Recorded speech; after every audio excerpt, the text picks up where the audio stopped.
Hi guys, it's the Island Girl, and I'm back with another one for you today. And today I'm checking out American goes to a Brit's house for homemade Sunday roast.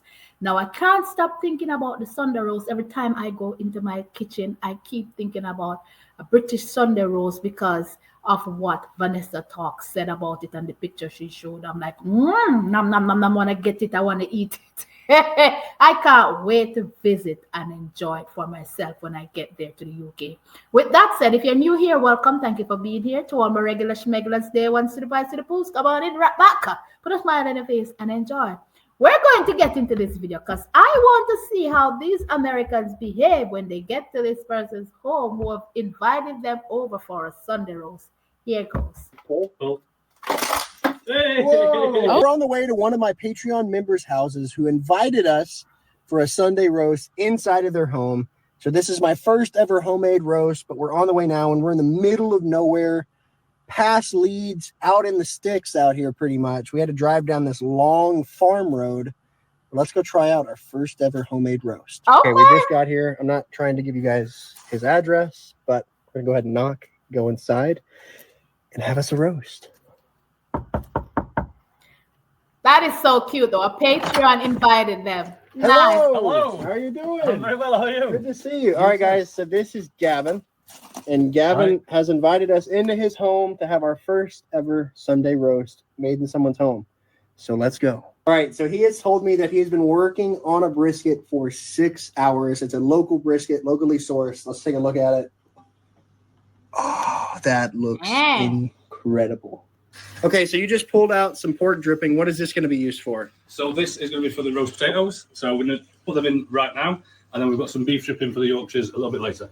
Oh. All right, you said this was a guinea fowl? This is a guinea fowl. What's that? And we've also got some stuffing here and pigs in blankets. So he has literally made everything.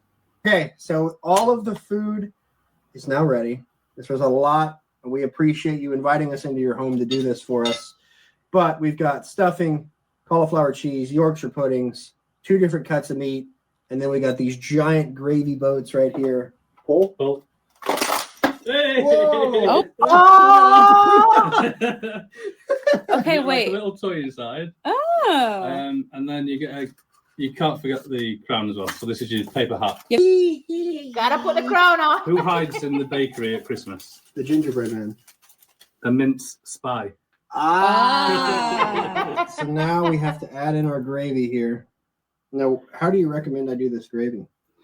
For me, I like to pour it everywhere. So just cover everything a little bit inside the Yorkshire. Just pour it all over. The Yorkshire. Okay, so we're going to fill the Yorkshire. Oh, this is good. Damn, that Something looks good. that I always get yelled at is I don't mix. I'm not going to say more than my mouth.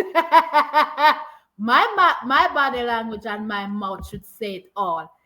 Can you imagine just going into someone's home? They invited you in their home.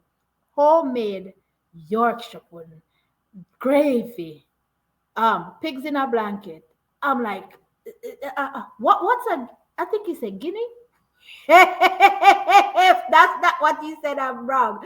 It's like a little something looking like a chicken. What is that? I don't know what it is. The name of it slipped my mind, but you know what I mean. What is that? And I'm like, whoa, that roast looks so good in that pot. And then he said he had something that the potato was going to go in. Guys, my mouth is literally. Let me swallow. Because I could eat that up right now. So there you go with the oh shoes, what's the name? No, I'm missing it where you pop it and you have to put the crown on. Shook, I forgot what the name of it. Dang it. My brain is drawing a blank on me, but you guys know what I'm talking about. That is so cool though. Let's continue. Enough of the food together. So that's what we're gonna do now. That food look good. Woo. Seasoned. Yeah, that's a lot better than the ones I eat out. There's just a lot more flavor to it. Maybe it's the labor of love that went into it. You can tell that it's well seasoned, man. You gotta eat. You can't just watch me. No, I'm gonna dig in now. Get some gravy. His accent tickled my fancy. You know I'm all about the accent. He's like, every time he's like, that Yorkshire pudding is just tearing my set. Island, come and take me off his plate. I'm not. Ooh, it looks good. It really does, man. Gravy all over it. You're originally from Doncaster. Doncaster is where I'm from, yeah. So you're a Yorkshire man by trade. Indeed, born and bred. So I should be able to make a decent. Okay, I'm gonna Yorkshire blame the Yorkshire pudding on me. I showed up. The oven knew that an American was present. And it said, you know what? She'll taste great. They're definitely crispy. Mm-hmm. Let's try a roasty here with gravy cooked in pork dripping. Yeah. Mm. Oh,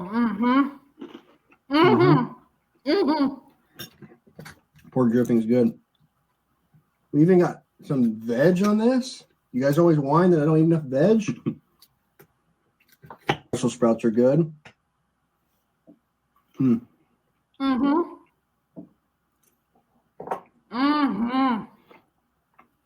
the horseradish is nice on there. I've never had horseradish on beef, but that actually adds a really nice flavor to it. Is that the first time? Yeah. No. Well, I've had it on prime rib, I guess. Yeah. But never in a roast, mixing with the gravy and such. Okay. man, you can tell how tender that roast is. The way he cut it with a knife, and he's not holding the utensils properly, I know. Because I'm watching him like typical American, not using the knife and fork properly. I'm like, yes. But at least he's honest. Body language, when it goes in his mouth, you can tell if he's enjoying it or not. If he's faking it, you can tell. But he ain't going to be there and say, every time it sweets him, he said, that means it tastes good. If it don't taste good, he'll just get it in his mouth. Oh, the body language says it. That's good. See? I want to give a huge shout out to Gavin for letting us into his home and cooking us a roast. This is a ton of work for anyone, but he allowed some random Americans to show up at his house and eat a roast dinner. So huge thanks to him. But you guys are right. There is so much more flavor inside of a homemade roast comparative to an out roast. And now I'm going to have to try and find more people to show up at their house and eat a roast because this is delicious. There you have it. You see, for me, it's like that homemade food. It's just so much love and so much effort goes into it, and then things get to marinate properly the way they should be before you start cooking. Because, like I said, when I saw that roast in that, and I'm like, and he said it's been sitting for 6 hours, and I know some people marinate it for longer than that, or brine. I'm not sure.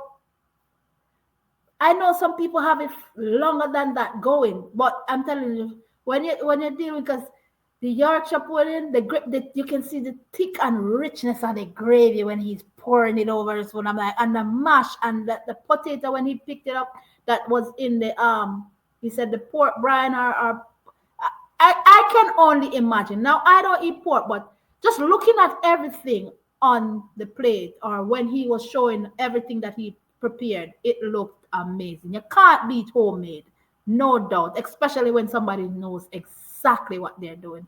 It's your island girl, and I'm running out there. I did enjoy that video.